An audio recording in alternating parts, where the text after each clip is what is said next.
नमस्कार. पाणी आपल्या रोजच्या जगण्याचा एक अविभाज्य भाग नाही का? पण कधी विचार केलाय की हाच साधा विषय लहान मुलांसाठी शिकण्याचं एक अख्खं जग उघडू शकतो? आज आपण आधारशिला भाग 1 या अभ्यासक्रमातून असाच एक आठवड्याचा प्रवास करणार आहोत. चला तर मग बघूया खेळातून विज्ञान, गणित आणि बरंच काही कसं शिकता येतं. हाच तो प्रश्न आहे जो आपल्याला या संपूर्ण प्रवासात मार्गदर्शन करणार आहे. आपण हेच तर पाहणार आहोत की पाण्याभोवती फिरणारी एक आठवड्याची शिक्षण पद्धती मुलांच्या विज्ञानापासून ते त्यांच्या कल्पनाशक्तीपर्यंत प्रत्येक गोष्टीला कशी चालना देते. चला बघूया या आठवड्यात आपण काय काय शोधणार आहोत.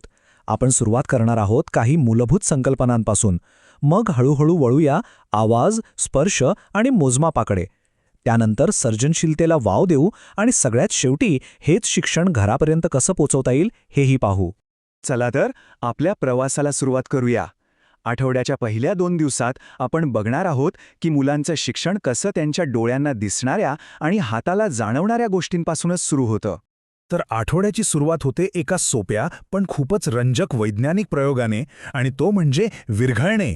कृती 13 मध्ये मुलं फक्त काहीतरी एकत्र मिसळत नाहीत, तर खरं तर ते निरीक्षण करणं आणि प्रश्न विचारणं या वैज्ञानिक सवयींची पहिली पायरी चढत असतात. बघा, या प्रयोगाच्या पायऱ्या किती सोप्या आहेत. काही ग्लास, पाणी आणि घरात सहज मिळणाऱ्या वस्तू जसं की मीठ, साखर, वाळू आणि खडे. मुलांना जेव्हा या वस्तू स्वतःच्या हाताने पाण्यात मिसळायला मिळतात तेव्हाच ते खऱ्या अर्थाने शिकतात. हेच तर आहे कृतीतून शिक्षण.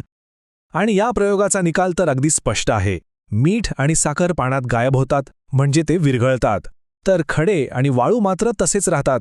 या एका छोट्या प्रयोगातून मुलं केवळ विज्ञानाची संकल्पना शिकत नाहीत, तर त्यांच्या शब्दसंग्रहात विरघळणे आणि न विरघळणे यांसारख्या नवीन शब्दांचीही भर पडते.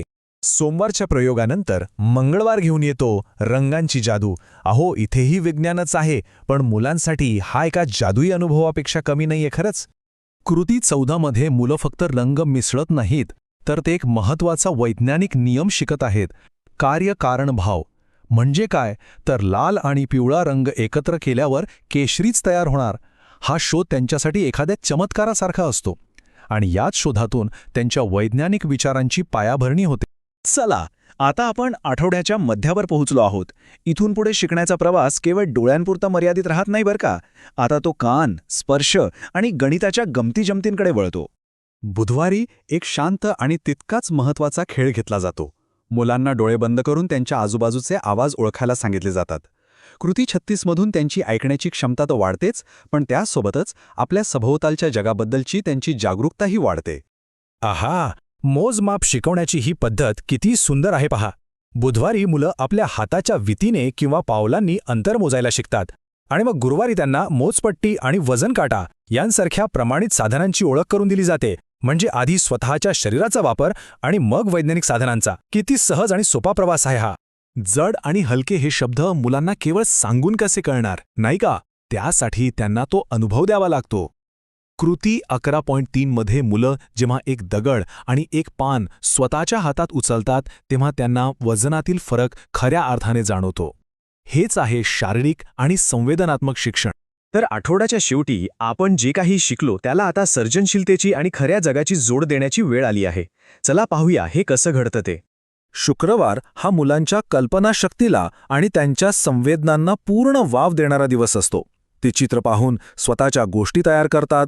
ओल्या मातीचा सुगंध आणि साचलेल्या पाण्याचा वास यांतील फरक ओळखायला शिकतात. आणि हो, वर्गाबाहेर पडून निसर्गाचं प्रत्यक्ष निरीक्षण करतात. एकाच दिवसात कित्येक तरी अनुभव. तुमच्या चित्राबद्दल एक गोष्ट सांगा. हा एक साधा प्रश्न वाटेल, पण मुलांच्या विकासासाठी तो खूप महत्त्वाचा आहे. या एका प्रश्नातूनच ते आपल्या कल्पनांना शब्दांचं रूप द्यायला शिकतात, विचारांना एकत्र गुंफायला शिकतात. ही त्यांच्या संवाद कौशल्याची सुरुवात असते. आणि आता आला शनिवार. हा दिवस आहे आठवडाभरात शिकलेल्या सर्व गोष्टींची उजळणी करण्याचा आणि त्यांना एका नवीन सर्जनशील रूपात सादर करण्याचा. शनिवारी मुलं प पासून पाऊस आणि पाणी यांसारख्या शब्दांचे आवाज ओळखायला शिकतात. तर दुसरीकडे ढगाच्या चित्रावर कापसाचे बोळे चिकटवताना त्यांच्या स्पर्शाच्या ज्ञानाला आणि कलेला चालना मिळते. यातून त्यांच्या बोटांची पकड आणि हातांचे नियंत्रण म्हणजेच सूक्ष्मकारक कौशल्यसुद्धा विकसित होतात. पण हा शिकण्याचा प्रवास इथेच म्हणजे वर्गातच थांबत नाही. सगळ्यात महत्त्वाची गोष्ट म्हणजे पालकही या प्रवासात अगदी सहज सहभागी होऊ शकतात आणि हे खेळकर शिक्षण घराच्या 4 भिंतीत आणू शकतात. पालकांसाठी हा एक सोपा आणि मजेदार खेळ आहे. फक्त घरातील वस्तू दाखवून त्याबद्दल प्रश्न विचारायचे. यातून मुलांची शब्दसंपत्ती तर वाढतेच, पण त्यांची ऐकण्याची आणि ध्वनी ओळखण्याची क्षमताही सुधारते.